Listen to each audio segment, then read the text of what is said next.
Hey everyone, my name is Aaron and I quit my job to start a startup. I'll be video blogging about it every Wednesday, so make sure you subscribe and please comment, send me your notes. I'm always paying attention. Anyway, I originally said last week that this week's topic would be about my customer validation, which is sending out surveys and trying to get some more opinions on what I'm doing and making sure people care about it. I decided I'll do that next week so I can spend more time writing it up and link to a blog post from the video. So instead, this week I'm going to talk about why I'm doing this.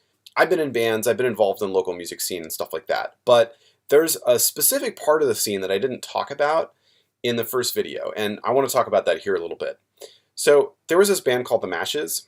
They did a really interesting thing, which was they kind of adopted this quirky venue in Oakland called iMusicCast that originally wasn't really putting on live concerts. They were doing webcasting.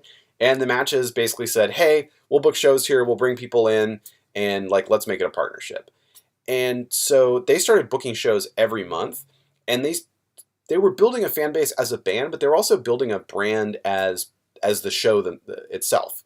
So they called it L3, Live, Loud, and Local. They had like a hand thing, something like that, if I'm doing it right.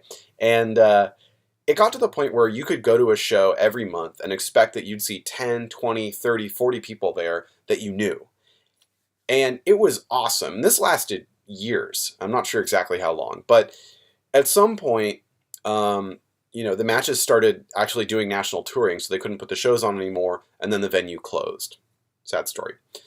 But, there's something left there, and I know that a lot of the people that met at those shows still keep in contact. That sense of community is, I think, a really compelling reason for people to go to shows that exists outside of the music and exists outside of the bands and outside of people's musical taste. It gets to a point where as long as you don't totally, hate the bands that are playing, even if you don't know who they are, you'll go to a show because you know that like 20 people are going and it's going to be a party. And one of the things that I'm interested in doing with this app is helping to build a sense of community in people that go to shows. Because I know, as somebody that has gone to a lot of shows and has had a lot of trouble bringing my non-show friends to shows, it's hard to know that you're going to go and find people that you know already. So that's an interesting problem that I think I can help with by the functionality that I've already built, the ability to chat with people that are fans of the same band as you, and the ability to see who's checked into a show. So that can build some relationships. And I just realized that I've hit 3 minutes. So I think that this one might actually be a two-parter. So that's my sort of origin story for why I feel strongly about building community. And I guess I will pick up this thread not next week, but the week after next, because next week I'm going to talk about the survey responses that I received when I was doing my research. And just to tease it a little bit, I got hundreds of responses and some really good feedback. So yeah, subscribe if you want to see that next week.